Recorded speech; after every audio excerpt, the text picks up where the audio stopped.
Bonsoir à toutes, bonsoir à tous. Merci d'être au rendez-vous de Late et Smart ce mardi soir. Comme chaque soir, nous allons tenter durant une heure de mieux comprendre l'actualité du moment. Une actualité, voilà, selon moi, aujourd'hui encore dominée par les conséquences de l'annonce hier par l'américain Pfizer et son partenaire allemand BioNTech de résultats extrêmement encourageants sur leur vaccin Covid-19. Vous le savez, on l'évoquait déjà hier dans l'émission, la réaction notamment des marchés financiers était absolument spectaculaire.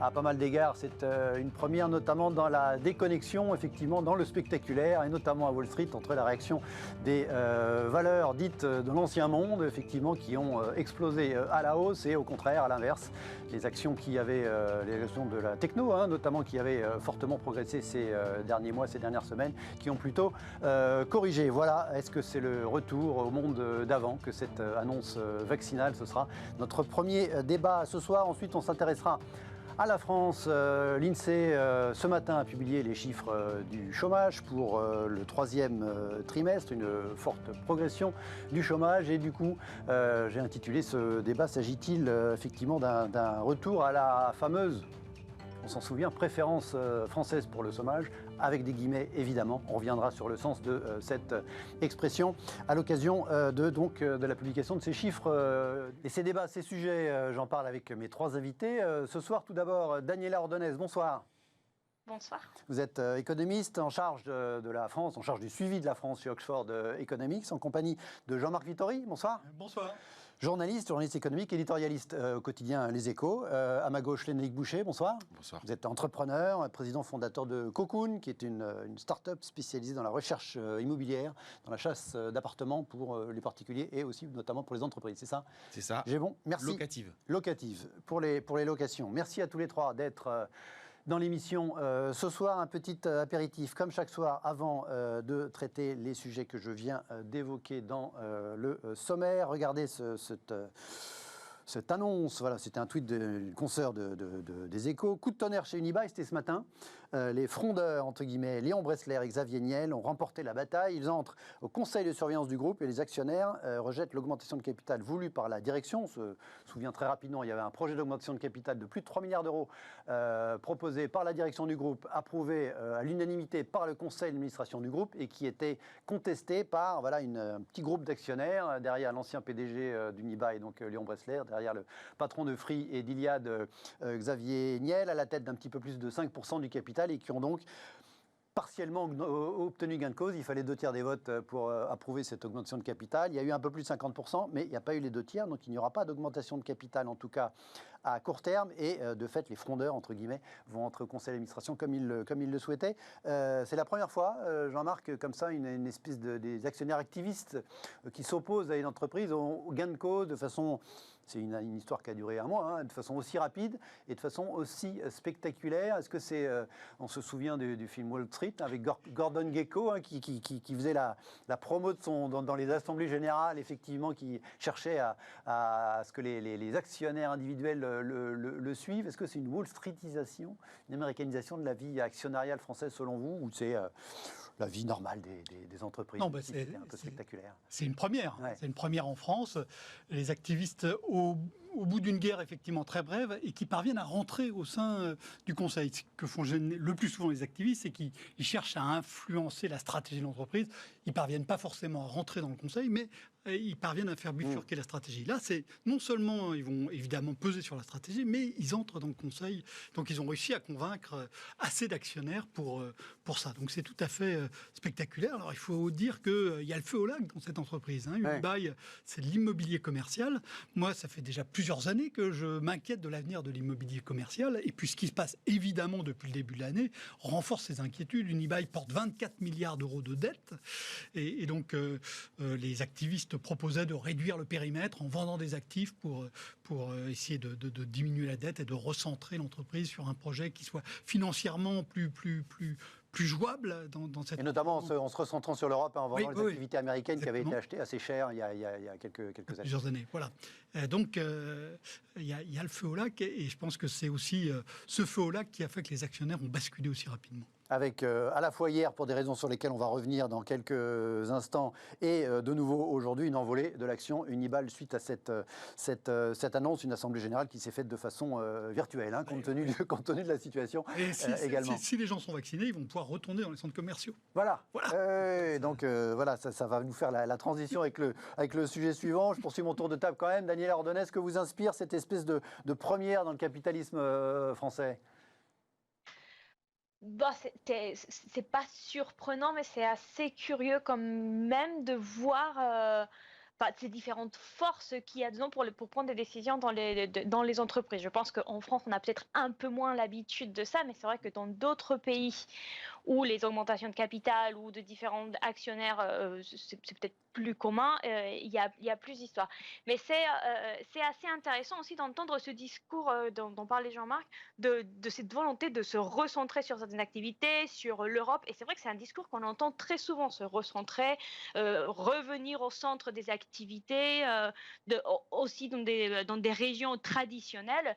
Et ça interpelle, c'est vrai que ça interpelle. C'est curieux, après des années de dire qu'il faut tout faire, aller partout, aller en Asie, aller en Amérique latine, aller dans les pays émergents. On voit de façon assez généralisée, je trouve, cette volonté de recentrage en Europe. Il y a aussi, alors effectivement, il y a cet enseignement. Là aussi, ce qui frappe, c'est on l'évoquait, hein, c'est la vitesse à la fois de cette espèce d'opération commando contre la direction d'Unibail. Si on compare à un feuilleton comme celui de Lagardère qui dure depuis plus de 10 ans, c'est un peu plus compliqué parce qu'il y a une commandite, mais effectivement, on est quand même frappé par la vitesse à laquelle les activistes ou les frondeurs, en mettant des guillemets, je ne sais pas comment il faut les appeler, on gain de cause. Votre sentiment, votre interprétation, Lénaïque Boucher? Je partage complètement l'avis de Jean-Marc, parce que je pense qu'il y a une vraie incertitude et on le voit hein, sur le métier de l'immobilier commercial. L'immobilier commercial, aujourd'hui, ils ont besoin de réinventer. Nous, par exemple, au niveau de... C'est de l'immobilier commercial haut de gamme. Hein. Normalement, en tout cas, ce qui est en Europe, c'est des centres commerciaux premium. Hein, tout à fait. Mais il y a eu pas mal d'infos sur la défense, comment ils allaient peut-être proposer des nouvelles versions de leurs locaux. Et nous, du coup, Cocoon, de dire, est-ce que ce que vous allez économiser sur les bureaux, vous allez le remettre au niveau de la qualité de vie du travail des travailleurs. Donc on voit bien qu'il y a tellement d'incertitudes en fait par rapport à des choix stratégiques qui en plus engagent pour longtemps, parce qu'il faut penser des bâtiments pendant 2-3 cycles de bâtiments, que là pour l'instant je comprends que ça puisse aller vite en fait, parce que l'incertitude est telle que s'il y a un visionnaire qui est dans les frondeurs, en l'occurrence il y en a, je comprends qu'ils aient pu séduire d'autres actionnaires et du coup à gagner leur place au board pour aller apporter des arguments de stratégie.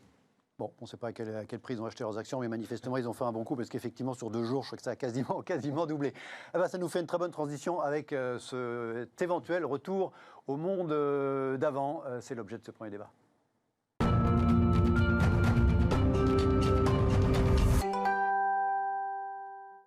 Et oui, on parlait de coup de tonnerre chez Unibail. Il y a eu aussi un coup de tonnerre sur l'ensemble de la planète hier, en fin de matinée, heure de Paris, pour effectivement, à l'occasion de l'annonce par Pfizer et son partenaire allemand BioNTech des résultats extrêmement encourageants de la phase 3 de test de son vaccin contre la Covid-19, avec plus de 90% d'efficacité annoncée, explosion à la hausse sur les marchés financiers. On était en cours de séance à Paris, c'était avant la séance aux États-Unis. Regardez ces chiffres, c'est intéressant. Regardez, si on commence par Wall Street. Alors les 2 boîtes concernées, Pfizer, c'est les chiffres d'hier. Hein, attention, on est mardi soir, c'est les chiffres de lundi. Pfizer a gagné 7,7%, BioNTech 13,9% de hausse. C'est ce qui est particulièrement spectaculaire quand on regarde les chiffres de Wall Street hier, c'est qu'il y a les anciennes valeurs qui avaient beaucoup baissé, comme Disney qui a gagné 12% hier, ou Carnival, c'est le leader des croisières, une très grosse boîte aux États-Unis, qui a pris 40% quasiment hier. Et à l'inverse, les boîtes technologiques qui avaient beaucoup progressé depuis le début de la crise sanitaire au mois de mars.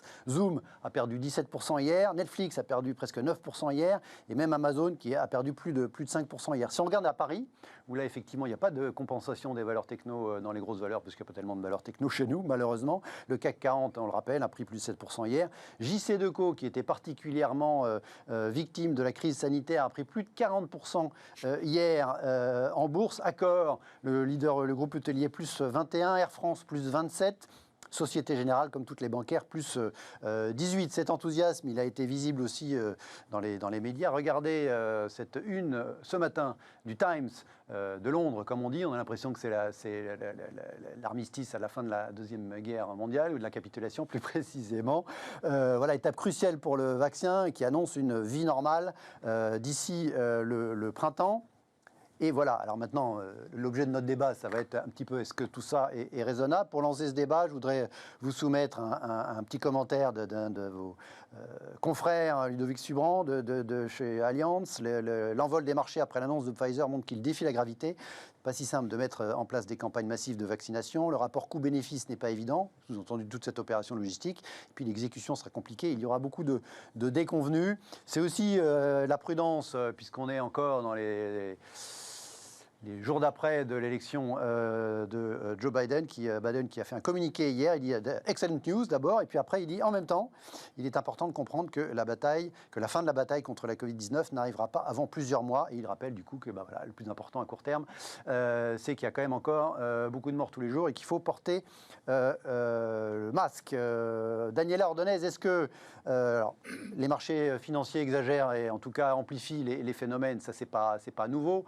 Est-ce que cette idée que effectivement il y a un changement de paradigme important depuis cette annonce, notamment au point de remettre au goût du jour ce qui était un petit peu, encore une fois avec des guillemets, les valeurs de l'ancien monde? Je parle de l'hôtellerie, du transport aérien, des croisières, tout l'envol des actions que j'évoquais hier, qui suggèrent que voilà, on sait qu'on va retourner au monde d'avant. Est-ce que c'est bien raisonnable selon vous?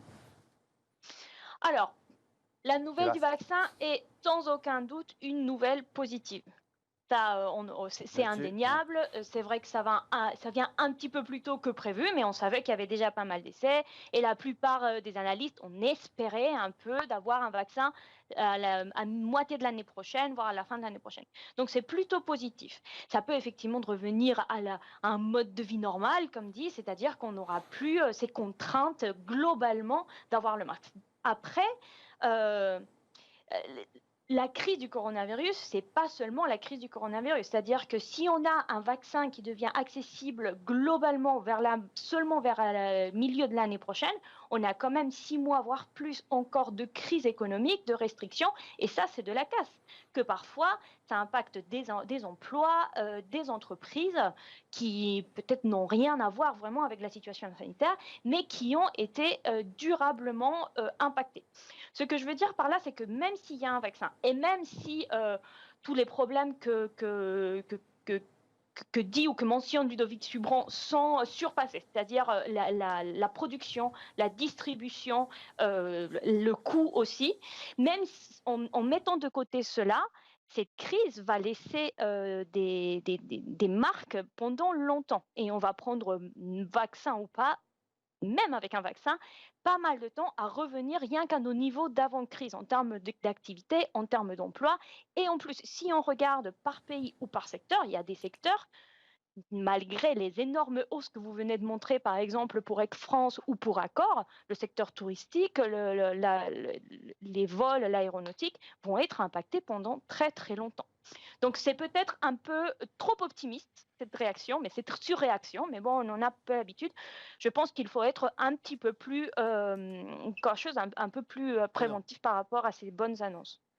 Jean-Marc, alors encore une fois, les marchés financiers, eux, ce qui les intéresse, c'est ce qui se passe dans 2 ans. Hein. On est dans l'anticipation, on peut effectivement comprendre cette réaction.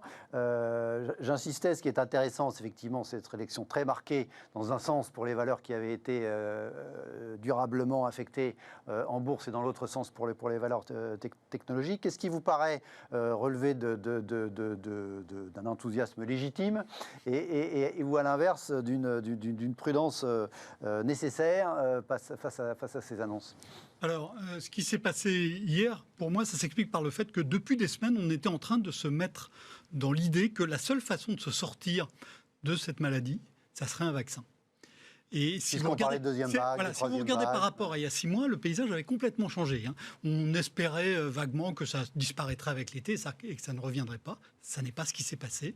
À l'automne, l'épidémie est repartie de plus belle. Et donc, on s'était mis dans la tête que seul un vaccin permettrait d'en sortir. Et là, clac, on nous annonce un vaccin. Et puis en plus, un vaccin... Mais en même temps, on l'attendait quand même. Oui, on l'attendait, mais... voilà, on s'était mis dans l'idée que seul ça allait nous permettre de sortir de cette épidémie. Et puis là, on l'annonce. On l'annonce avec une idée géniale de com, à mon avis, de Pfizer, qui est ce chiffre de 90%.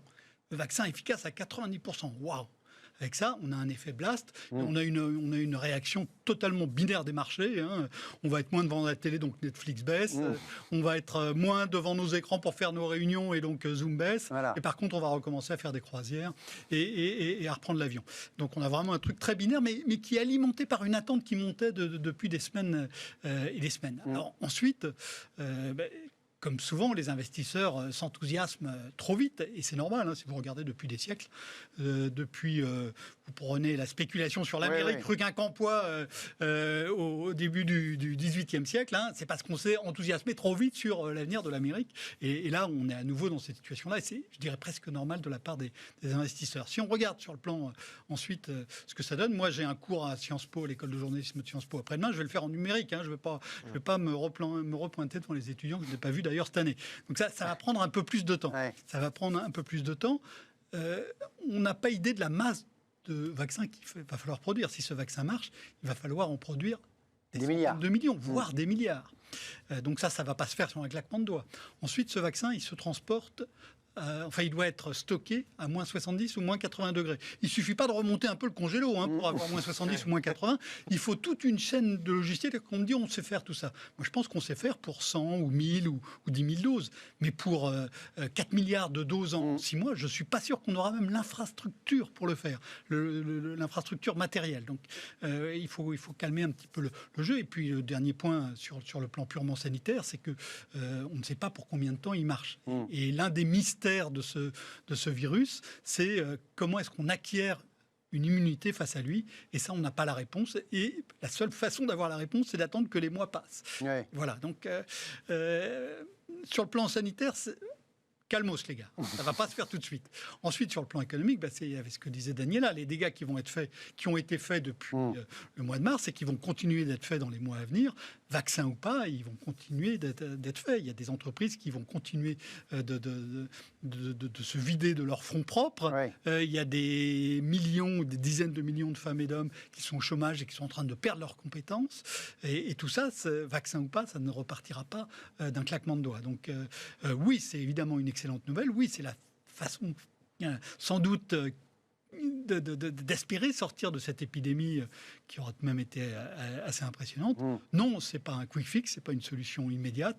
Et les 6, 9, 12 mois à venir vont être même très, très, très compliqués sur le plan économique et social et politique. Je vous rappelle qu'on vote en France dans un peu plus d'1 an.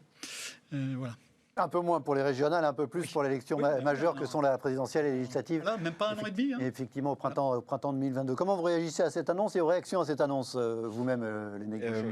Je suis assez d'accord encore une fois, avec Jean-Marc. Je pense que, je pense qu'un financier, son intérêt, c'est de jouer sur des mouvements. Donc lui, je suis plus réservé. Hier, ils ont été. Voilà, mais ils sont pas dans la vision à 2 ans. Ils ont été servis. Ouais. Ils ont joué la spéculation et là on a un effet d'annonce. Il faudra honorer cet effet d'annonce qui peut engendrer beaucoup de frustration. Premier point. Deuxième point, on a vu que le virus avait muté en Hollande, qu'ils ont abattu je ne sais pas combien de bêtes parce qu'ils en ont peur. Donc on sait que le virus peut avoir des formes très différentes, ce qui peut appeler un nouveau vaccin. Donc on n'est pas du tout sorti de l'auberge parce qu'on a trouvé un vaccin pour un Covid. Je pense qu'il faut rester très prudent. En même temps, si jamais on l'a trouvé, juste pour on sait qu'on peut le faire par rapport à la science, non seulement on sait qu'on peut le faire, mais on n'a jamais été aussi vite pour trouver un vaccin d'aucune maladie dans l'histoire, effectivement. En même temps, 4 milliards de gens chez eux au même moment, ça a nécessité sans doute qu'on ça a motivé tout le monde ensemble. Rappelons que, et l'enjeu financier est majeur. Rappelons que le vaccin, c'est des Turcs. Alors des Allemands, voilà, des Allemands dans un laboratoire turc, voilà. Non, dans un laboratoire allemand. Non, c'est des Allemands d'origine turque dans un laboratoire américain d'un CIO grec.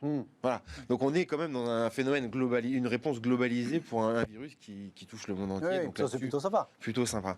Nous, en termes d'entreprise, on va pas se mentir, on continue d'acter certains changements que le virus a accéléré, en fait, que cette crise a accéléré. C'est-à-dire que je pense pas qu'il y ait on a dépassé un cap, notamment en matière de télétravail, je pense. Oui. C'est irréversible. Donc là, on va pas revenir à la vie d'avant. Donc je trouve assez incroyable qu'on vienne sanctionner Zoom, alors que finalement tout le monde l'utilise aussi. Moi aussi, j'ai la chance d'enseigner à l'EM Lyon et on fait aussi nos cours en visio, quoi. En même temps, on sanctionne, ça fait moins 15, mais ça avait fait x4 depuis le début de l'année. Hein, donc, non, mais ça pose très justement le débat de Zoom qui était actionnaire au 1er janvier dernier, il reste très très. Je suis d'accord, mais c'est ce que je veux dire. Il y a un monde nouveau qui s'écrit depuis 15 ans. Là, on a dit que c'était le Covid existait comme un accélérateur. On va pas dire on va revenir au monde d'avant. J'y crois pas du tout, pas une seconde. En tout cas, moi, en tant qu'entrepreneur, non. Et renom. Et je pense que toutes les startups qui innovent en ce moment l'ont bien compris depuis longtemps et elles ont utilisé ce catalyseur comme un phénomène accélérateur. Et je pense qu'on va avoir maintenant des vraies nouvelles habitudes arriver indépendamment du stress anxiogène que constitue l'environnement. Je vais juste citer un exemple de ce monde qui ne reviendra pas au monde d'avant, c'est le voyage d'affaires. Quand vous voyez les gens en entreprise, il continuera à y avoir des voyages d'affaires, il continuera à y avoir des salons, des expositions, mais les voyages d'affaires, il y en aura 5 ou 10 fois moins. Et or, les compagnies aériennes, elles faisaient pas toutes, mais notamment les legacy, genre Air France. Non, mais si vous regardez aussi EasyJet et Ryanair, ils faisaient leur marche sur le voyage d'affaires. Donc voilà, là on va avoir des changements, là, je suis complètement d'accord avec vous. Et dans notre métier, la relocation, cette partie-là où on va du coup accueillir les talents d'une entreprise qui va d'aller d'un pays à l'autre, avec des clients comme Criteo. On se pose la question de savoir si on va pas arrêter. C'est-à-dire que il n'y a plus d'intérêt si on fait du télétravail à faire venir un expat en fait. Mais c'est ça, qu'une partie de votre métier, c'est de trouver des appartements pour des boîtes étrangères qui s'installent à Paris. Exactement. Ou l'inverse. Oui. Exactement. C'est dans cette bataille des talents, c'est de pouvoir du coup, est-ce qu'on va recruter quelqu'un parce qu'on ne l'a pas en France? La réponse avant c'était oui, on le fait venir. On va le chercher en Allemagne, au Japon, en Chine parce qu'il y a des compétences très rares. Aujourd'hui, peut-être qu'avec le télétravail, il va rester en Chine. Et on va travailler différemment. En tout cas, certaines grosses entreprises le pensent vraiment au point d'arrêter les appels d'offres de relocation. Voilà. Daniela Ordonez, vous nous disiez tout à l'heure, tout ça va prendre du temps, enfin en tout cas d'un point de vue économique. Jean-Marc effectivement était d'accord là-dessus. La semaine dernière, l'Union européenne a publié ses prévisions économiques à plusieurs années sur l'Union et l'ensemble de ses pays composantes, expliquant qu'effectivement le retour à la normale, sous-entendu à l'activité de 2019, n'arriverait que fin 2022 et que donc effectivement il faudrait attendre 2023 pour, sur l'ensemble d'une année, retrouver 2019, voire un tout petit peu plus. Est-ce que on avait plutôt le sentiment d'une dégradation par rapport à ce qu'on imaginait encore au printemps. Est-ce que malgré tout, ce type de nouvelles très encourageantes peut quand même un peu accélérer les choses, ou est-ce que l'inertie est quand même très forte sur ces mouvements et que selon vous, c'est pas de nature à revoir à la hausse certaines prévisions économiques de ce type-là à échéance 2022-2023? Non, je ne pense pas que ça change les perspectives de manière très significative. Déjà parce que le vaccin arrivera vraiment, s'il arrive, vers la moitié de l'année prochaine. Et surtout, maintenir l'économie en survie aujourd'hui et dépend plus de la réponse de politique économique qui est apportée à la crise, plus que du vaccin. Et pas seulement en Europe, mais ailleurs. Par rapport à la discussion qu'on avait avant, je voudrais réagir sur deux choses. La première, c'est sur les marchés financiers. Peut-être qu'ils ont raison de réagir positivement à cette nouvelle, qui est effectivement positive, mais attention du coup aussi au retour. Au retour, et quand on commencera à voir que c'est pas si facile qu'on pensait, que c'était une suroptimisation de la chose, on peut aussi avoir des retours dans ces valeurs, et on aura peut-être cette même conversation dans un mois et demi, mais à l'envers. Et la deuxième chose, par rapport au monde d'avant. Je pense effectivement qu'en termes d'entreprise, pour les entreprises, surtout pour les entreprises innovantes, il y a des choses qui ont drastiquement changé, que ce sera très dur de revenir en arrière. Même dans la façon dont on apprend, dans les universités. Je pense que le Covid ou cette crise a été un stimulateur de digitalisation, d'innovation pour les entreprises. Ceci dit, il n'y a pas que les entreprises, malheureusement peut-être, dans le monde. Je ne suis pas sûre qu'il y ait eu autant d'innovation chez les pouvoirs publics ou par exemple dans les normes ou les conditions qu'on met en place pour permettre cette innovation, pour permettre ces avancées qu'effectivement beaucoup d'entreprises ont mises en place. Donc moi, ça me fait un peu peur aussi d'avoir un peu cet élan d'innovation qui est bouillant en France et en Europe, mais pas depuis le Covid. Peut-être que le Covid a accéléré ce phénomène, mais qui était déjà là, mais que pourtant, en raison d'une bureaucratie trop lourde, de décisions européennes qui qui prennent des années. C'est-à-dire là, on est déjà dans la deuxième vague, on est dans un deuxième confinement et le plan de relance du premier confinement n'est même pas vraiment complètement établi au niveau européen. Ça peut quand même freiner cet élan, cet enthousiasme qui est très positif de la part des entreprises, mais je pense que ça appelle un peu aussi à la réalité à voir. Donc non, pour moi, ce vaccin ne change pas énormément les perspectives parce qu'on a des choses structurelles qui restent quand même bien ancrées dans le monde d'avant. Voilà. Jean-Marc, vous êtes d'accord sur le fait que les perspectives telles qu'elles sont présentées régulièrement par les différents prévisionnistes, par les différents instituts dont c'est le boulot, ne devraient pas bouger à court ou moyen terme, malgré le fait qu'effectivement, il y a le sentiment qu'on est quasiment arrivé à avoir un vaccin efficace en plus, à 90%. Oui. Alors déjà, je pense que le chiffre des prévisions, et Daniela ne m'en voudra pas si je dis ça, il faut même le prendre avec des pincettes en ce moment. Hein. Évidemment. C'est-à-dire les chiffres après la virgule, on oublie tout ça. Hein. Voilà, il faut... Comme dit l'autre, les prévisions, c'est un exercice difficile, surtout quand elles concernent l'avenir. Hein. Voilà. Oui, mais, non, mais et encore plus aujourd'hui. Encore plus aujourd'hui, voilà. Donc je crois qu'il faut déjà être très très prudent, il faut les prendre avec distance. Et clairement, à court moyen terme, l'arrivée d'un vaccin, ça ne va pas changer les choses. C'est seulement peut-être au-delà de 18-24 mois qu'on va commencer à voir l'impact macro de ce vaccin. Donc, je crois que oui. Mais l'arrivée d'un vaccin, c'est éventuellement l'idée qu'il n'y aura pas de troisième ou en tout cas pas de quatrième confinement, qu'on ne sera pas confiné 2 fois par an de façon durable. Et quand vous regardez les prévisions de la Commission, il n'y a pas l'hypothèse d'un reconfinement mis à la rentrée 2021. Hein. D'accord. Donc, d'une certaine manière, c'était déjà intégré dans beaucoup de prévisions que la situation n'allait pas redevenir aussi épouvantable qu'elle l'est là ou qu'elle l'était au printemps. On parlait du voyage d'affaires, des expatriés, etc. tout à l'heure. C'était Jean-Marc qui parlait du voyage d'affaires, vous, Lénaïque, des expatriés. Il y avait des prévisions quand même très noires sur le transport aérien, qui était quand même le secteur, qui est aujourd'hui le secteur le plus atteint sur l'ensemble de l'année, avec globalement une activité à moins 70, moins 80%, quasiment pas partout dans le monde, pas en Asie, mais en tout cas en Amérique et en Europe, avec effectivement IATA qui disait pas de retour avant 2024 sur le niveau des voyageurs, etc. Là encore, quand même, l'arrivée d'un traitement, en l'occurrence d'un vaccin, probable, à court ou moyen terme. Je pense qu'on aura un vaccin avant le milieu de l'année 2021, si on suit les annonces de Pfizer. Ça ne concernera pas, évidemment, toute l'humanité, mais ils ont l'air de dire qu'on aura quand même plusieurs dizaines de millions de personnes vaccinées, probablement dès 2020, et puis il y a 1 milliard de doses qui seraient planifiées pour 2021, rien que chez Pfizer. On ne va pas quand même reprendre quand même l'avion, peut-être pas à 100%, mais... Alors.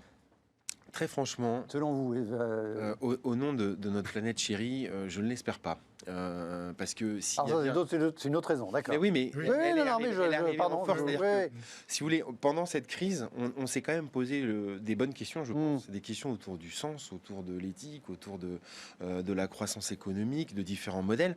Et me semble-t-il que la cause écologique a été très fortement représentée et très, très fortement assumée. Donc pourquoi est-ce qu'on va encourager à fond le voyage d'affaires quand on peut télétravailler ou faire des conf calls ?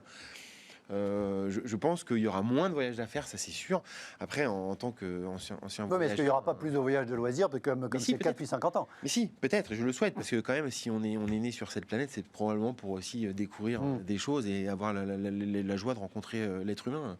Mais en tout cas, je pense qu'il y aura effectivement des corrections en termes d'habitude de travail, notamment dans les entreprises. C'est assez clair, assez fort. En termes de marque employeur, par exemple, ce sont des sujets qui résonnent fort. Donc, est-ce que, par exemple, je permets, encore une fois, au télétravailleur d'être dans des bonnes conditions, mais est-ce qu'il a un peu de verre ? Est-ce qu'il mange correctement ? Il y a de plus en plus de programmes de nutrition qui arrivent à destination des salariés. Du coup, pareil, chez ces taxes carbone, cette empreinte, ces impôts, on va même jusqu'à avoir des quotas pour la diversité. Enfin, vous voyez bien qu'on est finalement, paradoxalement, dans un regain de valeur humain. Et je crois que c'est ça ce que je retiens de très positif sur cette crise, en fait. C'est que finalement, on se pose de bonnes questions et on remet l'humain au centre de cette transformation numérique, digitale, mondiale. Je vais être un peu provocateur. J'ai l'impression qu'on disait beaucoup ça lors du premier confinement au printemps. Effectivement, la problématique du monde d'avant, effectivement, elle a inondé les journaux. Les gens avaient du temps, donc il y avait beaucoup de tribunes et beaucoup d'analyses. Et puis on a vu cet été quand même que globalement, on a quand même voulu assez vite retrouver le monde d'avant, qu'on l'a un petit peu payé d'un point de vue sanitaire, semble-t-il. Est-ce qu'on n'a pas quand même une capacité très forte à oublier les mauvaises nouvelles, à oublier les périodes de difficulté dès qu'effectivement on a le sentiment que on n'a plus de masques et puis qu'on n'est plus forcément en train d'engorger les services de réanimation des hôpitaux, Jean-Marc? Oui, bien sûr, ça fait partie du C'est l'être humain. Ouais. C'est l'être humain et d'une certaine manière, tant mieux. Mais je pense aussi que, comme le disait Lénaïque, qu'il y a des prises de conscience qui vont rester. Je pense que sur les questions écologiques, on a passé un cran. On va revenir peut-être un peu en arrière, on va redescendre un petit peu, mais on a passé un cran dans la prise de conscience. On voit bien, actuellement se tient un Green Summit à Londres, enfin en virtuel, mais où il y a toute une série d'acteurs financiers que vous n'auriez absolument pas vu à cet endroit-là il y a 3 ans. Donc on a clairement un changement qui est à l'œuvre, avec, je pense, des différences régionales très très fortes. Et on peut revenir sur l'avion. Moi, je pense que les conditions écologiques sur l'avion et la prise de conscience et les questions que se posent les gens vont être très nombreuses, très très fortes en Europe, et que ça va être très différent en Amérique, parce qu'en Amérique, il faut souvent faire 3000 km. 3000 km, vous ne pouvez pas le faire en TGV, vous ne pouvez pas le faire en voiture. Et puis en Asie, où on commence seulement à voler. Et donc, à voyager pour les loisirs, voilà, et donc il y a tellement de... Voilà, on commence il y a un seulement, potentiel de marché qui reste très fort. Je pense qu'il va y avoir des différences très fortes d'une région à l'autre, et ça veut dire que pour l'industrie européenne de toute la filière aéronautique, c'est-à-dire les compagnies aériennes, mais aussi le fabricant d'avions, ça risque d'être plus compliqué que ça ne va l'être aux États-Unis ou en Chine. Une petite question, Daniela, pour clore temporairement ce sujet. Est-ce que le secteur de la santé, on voit que c'est les compagnies pharmaceutiques qui font ces grosses annonces, et durablement, selon vous, s'il y avait un gros gagnant au-delà de la tech, un gagnant de toute cette période? Oui, je pense qu'à long terme, en tout cas, ils seront les grands gagnants. Déjà, cette crise, même si on a un vaccin pour le Covid, nous met face à la réalité qu'une pandémie globale, c'est possible et qui peut impacter vraiment tout le monde et tout le monde en confinement. Donc aujourd'hui, peut-être que les pandémies vont rentrer dans les risques probables des économies mondiales et qui seront discutés un peu plus sérieusement, et les compagnies pharmaceutiques seront bien sûr les premières à bénéficier. Ça, et deuxièmement, je pense surtout à l'Europe, parce que c'est ce que je connais bien. Cette crise a mis en lumière aussi la dépendance de l'Europe vis-à-vis de l'étranger pour des secteurs stratégiques ou des industries très importantes pour certains secteurs, et notamment le manque des médicaments. Pendant le premier confinement, on voyait bien Bruno Le Maire dire c'est pas possible qu'on ait face à des risques de pénurie de Doliprane parce qu'on ne peut pas importer de Chine. Et là encore, cette prise de conscience de ces fragilités, de la façon dont on consomme, dont on produit, peut appeler à des mesures protectionnistes ou à des mesures de soutien qui vont aussi dans le sens de soutenir une production locale, ou en tout cas une maîtrise de la chaîne de valeur pour les médicaments qui s'avèrent quand même très importante, surtout dans une situation de crise comme aujourd'hui. Donc oui, je pense que cette prise de conscience qu'une pandémie globale est possible et que peut-être on va les avoir de plus en plus, qu'il faut juste accepter qu'il y en aura d'autres plus régulièrement, va peut-être impacter positivement à la hausse ces entreprises pharmaceutiques. Allez, on marque une très courte pause. Restez avec nous, on se retrouve dans quelques instants.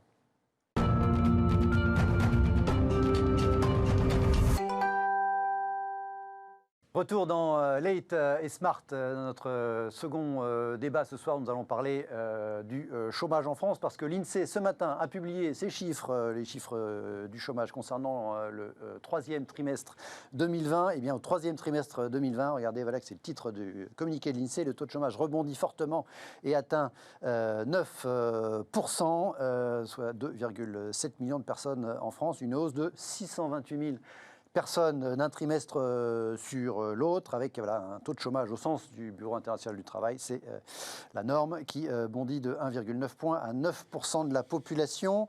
Il avait baissé, vous savez, au trimestre précédent, on avait parlé d'une baisse en trompe-l'œil. Regardez la courbe pour ce qui est du taux de chômage en France. une très fort rebond. Donc, effectivement, c'est une courbe sur presque 20 ans. Donc, effectivement, on a une vision sur longue période du taux de chômage en France, qui était en début d'année au plus bas depuis 12 ans et qui a très fortement rebondi. Donc, ce trimestre, pour la première fois, comme vous le voyez sur cette courbe. Par comparaison, je voudrais vous montrer la courbe aux États-Unis. Regardez, là aussi, c'est sur un peu moins, c'est sur 10 ans. Une décroissance continue depuis 2010 jusqu'au début de l'année 2020.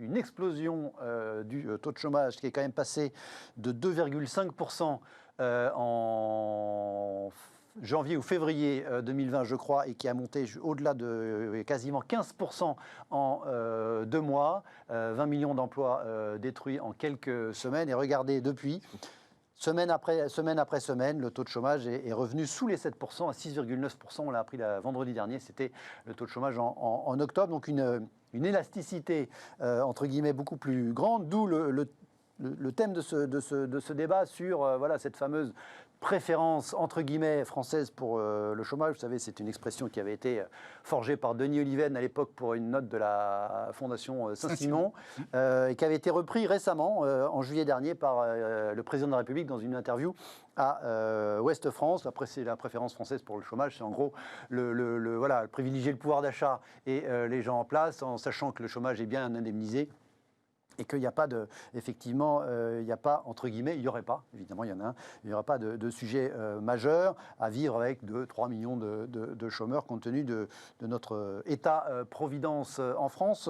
Jean-Marc, cette idée de préférence française pour le chômage, est-ce qu'elle est toujours d'actualité, j'ai envie de dire, en 2020, à une époque où, effectivement, en réaction à la crise sanitaire, on a tout fait en termes de finances publiques et d'aide aux entreprises pour effectivement éviter, et on voit, il a fallu 6 mois pour que le chômage progresse en France, pour éviter que le chômage ne s'emballe.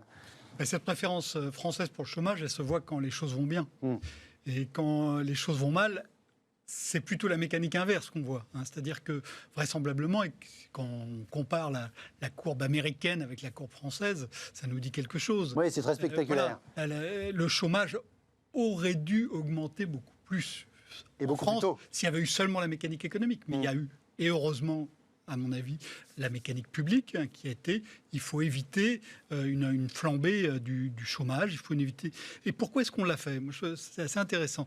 C'est parce qu'on a regardé ce qui s'est passé lors de la crise précédente, en 2008-2009, quand il y a eu la faillite de Lehman Brothers et une crise financière terrible. L'Allemagne a mis en place un dispositif de chômage partiel que n'avaient pas mis en place les autres pays européens. Et donc, il y avait eu une montée du chômage beaucoup moins forte en Allemagne. Mais ce n'est pas ça qui avait été intéressant. Le plus intéressant, c'est que quand les choses étaient reparties, la machine Allemagne était prête à repartir. Elle est repartie plus vite que les autres. Elle a pris des marchés d'ailleurs à des industriels français, italiens, espagnols, parce qu'elle n'avait pas licencié. Donc il y avait à la fois un gain social et un gain économique. En capacité de rebond rapide. En capacité de rebond. Et on évite de gâcher de la matière humaine, ce qui est tout de même terrible. Et donc là, les autres pays européens ont décidé de faire pareil. Et donc le chômage a augmenté beaucoup moins que ce qu'il aurait augmenté s'il n'y avait pas eu ces mécanismes de chômage partiel, dans lesquels la France a investi, je crois, près de 30 milliards d'euros. Enfin, donc c'est quelque chose d'absolument massif. Donc là, dans la situation actuelle, ce qu'on voit, ce n'est pas la préférence française pour le chômage. On essaie d'éviter le pire. La difficulté, ça va être qu'on va sortir de ce système. Et puis, tout de même, si on réfléchit, le chômage partiel, c'est pour les gens qui avaient un emploi, qui ont un emploi, et qui ont gardé un emploi. C'est pas pour ceux qui étaient en dehors du chômage. Et on voit bien, quand on regarde non pas les chiffres de l'INSEE, mais les chiffres de Pôle emploi, que les premiers à se retrouver au chômage, c'est pas ceux qui avaient un emploi, c'est ceux qui avaient un emploi précaire. C'était ceux qui étaient en CDD, ceux qui étaient en intérim. Et c'est toute cette population-là qui a été frappée. C'est plus difficile à voir parce qu'on la regarde de façon moins précise que celle qui a un emploi. Et c'est celle-là qui a souffert. Donc, malgré tout, on voit tout de même cette mécanique que les experts appellent insider, outsider. Les gens qui sont sur le marché du travail ont tout de même des avantages, des protections qu'ils gardent, même dans une situation comme la situation actuelle, et que n'ont pas les autres. Daniel Ordonez, d'un point de vue économique, cette différence qui est frappante quand on voit les deux courbes que je montrais tout à l'heure, qu'on peut repasser, c'est-à-dire effectivement un chômage aux États-Unis qui augmente très vite tout de suite et qui assez vite aussi se met à décroître, qui n'a pas encore retrouvé son niveau d'avant-crise, et en France un chômage qui n'a pas bougé pendant plusieurs mois et qui maintenant commence à progresser. Et malheureusement, je crois que les anticipations sur le chômage sont que ce retour à une courbe ascendante n'est pas terminé. D'un point de vue économique, à moyen terme, est-ce qu'il y a un système préférable à l'autre? Alors, d'abord, je voudrais quand même faire un point technique là-dessus. C'est-à-dire que le taux de chômage comme indicateur n'est pas forcément le meilleur pour évaluer quelle est la situation du marché du travail dans cette crise. Pourquoi? Déjà parce que la façon ou la nature des personnes qui sont considérées comme chômeurs aux États-Unis n'est pas la même que celle considérée au sens du BIT, qu'on appelle BIT, en Europe. Grosso modo, ça veut dire que comme il n'y a pas de chômage partiel aux États-Unis, tous les gens qui sont au chômage ou qui auraient pu être au chômage partiel sont aussi considérés comme chômeurs aux États-Unis, ce qui n'est pas le cas en Europe. Donc déjà, les chiffres des États-Unis sont gonflés par ces chômeurs partiels qu'en Europe ne rentrent pas comme statut de chômeur. Si on inclut ceux qui sont au chômage partiel, le taux de chômage en France, il double, tout simplement.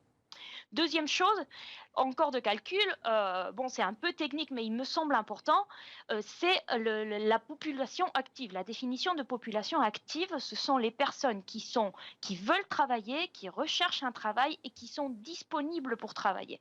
Pendant le confinement, comme beaucoup de personnes étaient confinées et n'étaient pas disponibles pour travailler, on n'était pas capable d'aller travailler, on ne pouvait pas chercher du travail, toutes ces personnes ont été retirées de la définition de chômeurs et ont été mises dans la définition d'inactifs. C'est pour ça que le chômage a baissé au deuxième trimestre 2020, ce que j'appelais effectivement de baisse en trompe-l'œil, pour cette raison précise que vous venez d'évoquer. C'est une baisse trompe-l'œil et aujourd'hui, c'est l'effet inverse.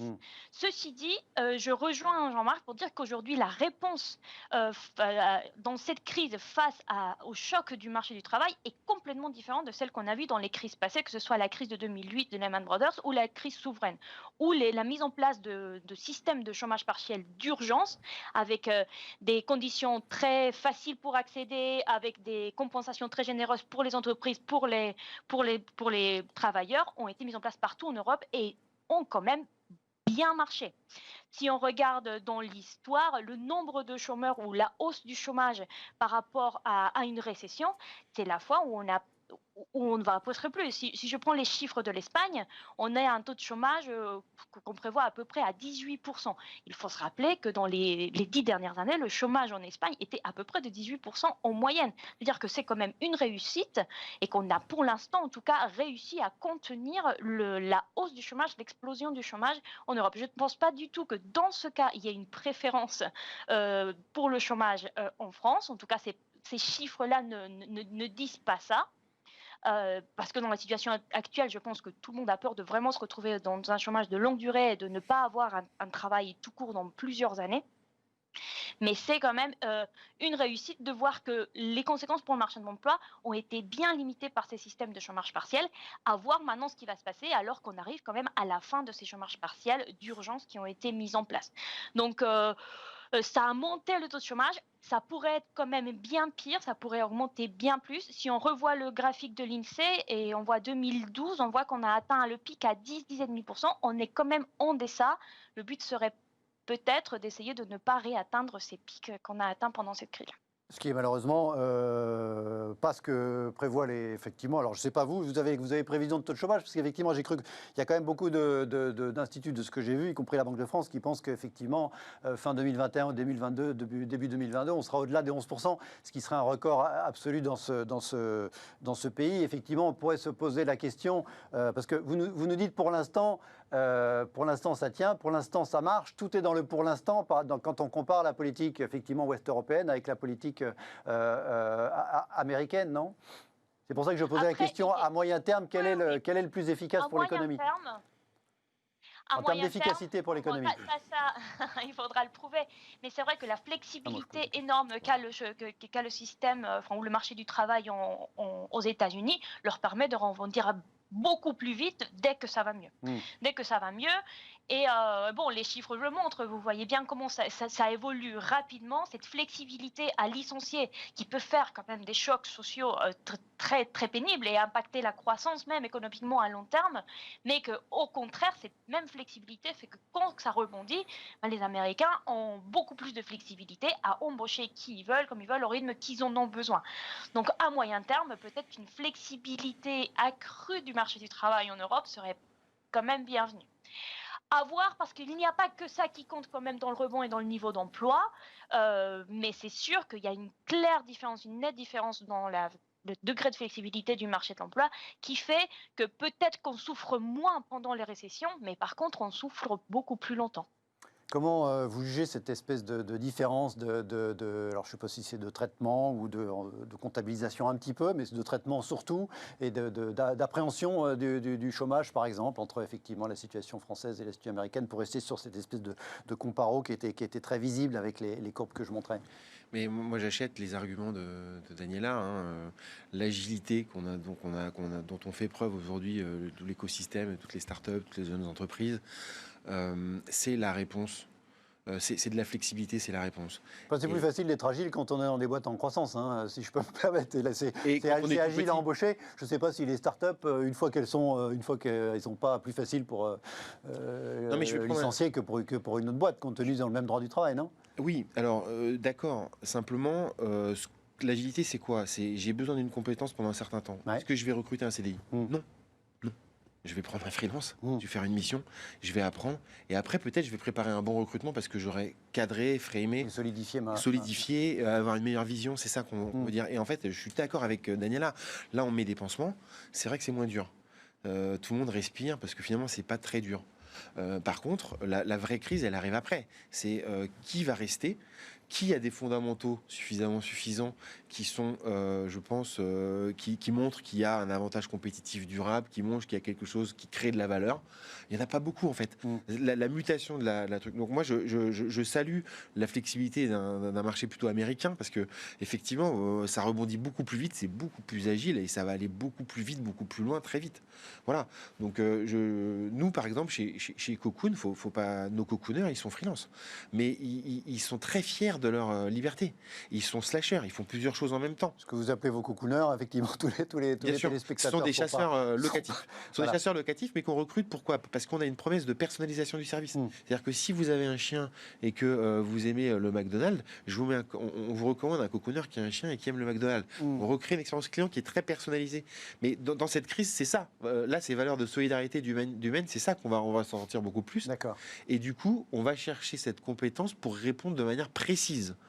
Ce que ne permet pas un marché trop vieux, trop ancien, qui va... parce que pour faire changer... Par exemple, la Cocoon Academy, encore, je reparle de ce que je connais bien. Oui, rapidement.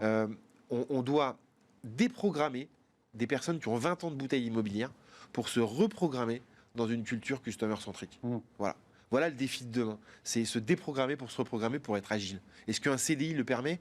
Peut-être, si on accompagne des mesures de formation, par exemple, très fortes. C'est-à-dire qu'on décide, tant pis, il y a un constructeur automobile en moins, tant pis, il y aura une compagnie d'aviation en moins. Ces gens-là, on les reclasse, mais qu'est-ce qu'on fait? Et c'est là où c'est beaucoup plus intéressant, c'est de voir comment on orchestre des formations pour repositionner dans des compétences, dans des soft skills transverses, parce qu'on raisonne plus pareil qu'avant. Jean-Marc, je voudrais citer le chef de l'État dans l'interview que j'évoquais tout à l'heure à la PQR début juillet 2020. Le modèle français classique, c'est d'accepter des plans sociaux massifs, ensuite d'avoir un système très généreux qui les indemnise. Au fond, un modèle qui fait que nous n'avons jamais réglé le problème du chômage de masse.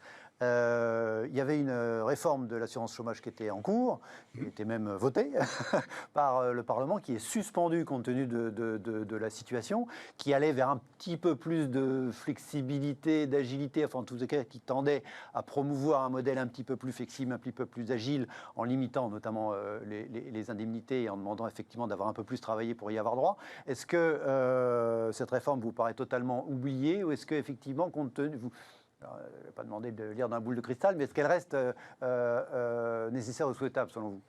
Quand la maison brûle et puis qu'il y a il y a l'installateur qui vient et qui vous dit ça tombe bien, aujourd'hui je viens pour les fenêtres double vitrage.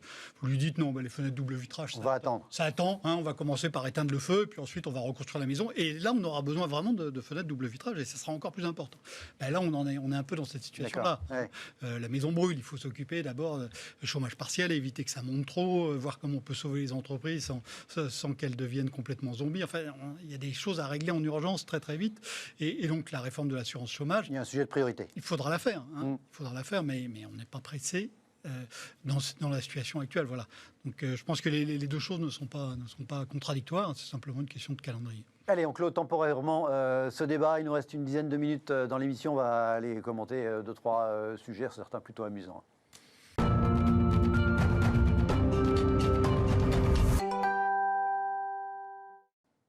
Des infos à droite à gauche, plus ou moins amusantes, pas forcément la première, enfin quoique, regardez le tribunal administratif qui ne juge pas le CDG Express indispensable. La justice a ce matin partiellement annulé l'arrêté interpréfectoral autorisant les travaux de cette navette rapide qui doit relier l'aéroport de Roissy à Paris, gare du Nord ou gare de l'Est, je ne sais plus effectivement.